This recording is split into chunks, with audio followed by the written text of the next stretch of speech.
안녕하세요 여러분.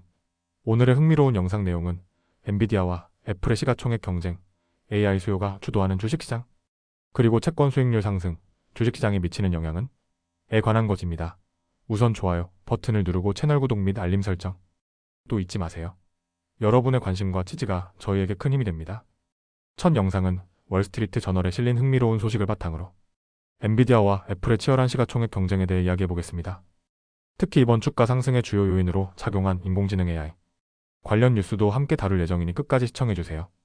첫째, 엔비디아 다시 최대 기업이 될 뻔. 먼저 엔비디아가 월요일 일중거래에서 잠시나마 애플을 앞섰던 소식을 소개합니다. 다우 존즈 마켓 데이터에 따르면 엔비디아 주가는 이날 3.8% 상승하면서 시가총액이 3조 7,070억 달러에 도달했습니다. 같은 시각 애플의 시가총액은 3조 7,030억 달러로 엔비디아가 잠깐 동안 미국 최대 기업의 자리를 차지한 것이죠. 하지만 결국 마감 시점에서는 애플이 근소하게 앞섰습니다. 엔비디아는 3.66조 달러로 마감했고 애플은 3.703조 달러로 마무리되며 여전히 1위를 지켰습니다. 재미있는 점은 엔비디아가 마지막으로 1위를 차지한 시기가 작년 11월 22일이었다는 점입니다. 둘째, 엔비디아 주가 새로운 종가 최고 기록 달성. 엔비디아 주가는 이날 3.43% 상승하며 149.43달러로 마감했습니다. 이로써 지난 11월 7일에 기록한 종가 최고치인 148.88달러를 넘어섰습니다.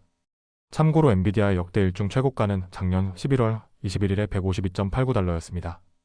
엔비디아의 이번 주가 상승은 AI 칩에 대한 강력한 수요가 지속적으로 증가하고 있다는 신호 때문인데요. 이를 뒷받침하는 소식이 또 있습니다. 셋째, AI 서버 수요 증가 폭스콘의 역할. 대만의 대표적 제조업체 폭스콘이 일요일에 발표한 내용에 따르면 AI 서버 수요가 폭발적으로 증가하면서 4분기 매출이 크게 상승했다고 합니다.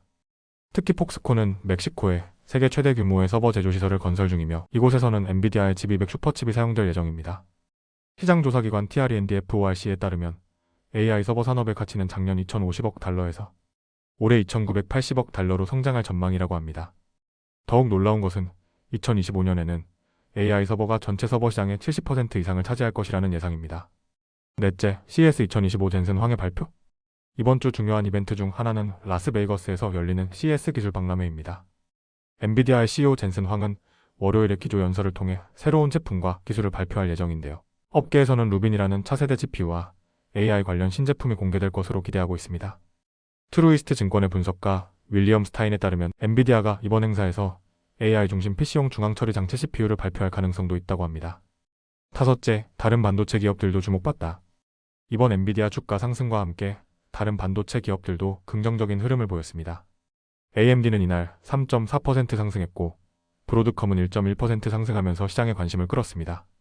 이렇게 엔비디아와 애플의 시가총액 경쟁, AI 서버 수요 증가, 그리고 CES 2025에서의 주요 발표 가능성까지 살펴봤습니다.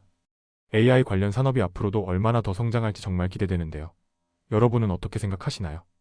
다음 영상은 월스트리트 저널 기사에서 다룬 채권 수익률 상승과 주식시장의 변화에 대해 이야기해보겠습니다. 최근 10년 만기 국채 수익률이 급등하면서 주식시장에 다시 한번 금리 민감 현상이 나타났다는 분석이 나오고 있는데요. 오늘 영상에서는 채권과 주식의 관계, 그리고 투자자들이 주목해야 할 포인트를 쉽고 명확하게 설명드리겠습니다.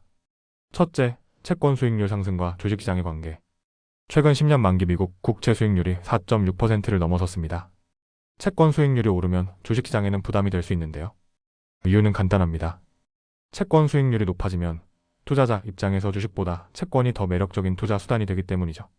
모건 스탠리의 주식 전략가 마이크 윌슨은 주식은 다시 한번 금리에 민감해졌다고 언급하며 금리가 2025년 초 주식시장의 가장 중요한 변수라고 강조했습니다. 둘째, 주식시장의 최근 흐름. 지난 한 달 동안 S&P 500 지수는 상당한 하락세를 보였습니다. 이는 채권 수익률 상승과 함께 기업 실적 발표 시즌에 대한 불확실성 때문인데요. 특히 대형 은행인 JP모건 체이스가 다음 주에 4분기 실적을 발표할 예정이라 투자자들이 촉각을 곤두세우고 있습니다. 윌슨은 주식 수익률과 채권 수익률의 상관관계가 음수로 돌아섰다는 점에 주목했습니다. 즉, 채권 수익률이 오르면 주식은 하락하고 반대로 채권 수익률이 내리면 주식이 오르는 현상이 다시 나타나고 있다는 것입니다. 그는 현재 상황에서 경제 성장에 대한 강력한 신호가 없다면 높은 금리는 주식시장에 부정적인 영향을 줄 가능성이 크다고 설명했습니다. 셋째, 채권의 역할과 전망.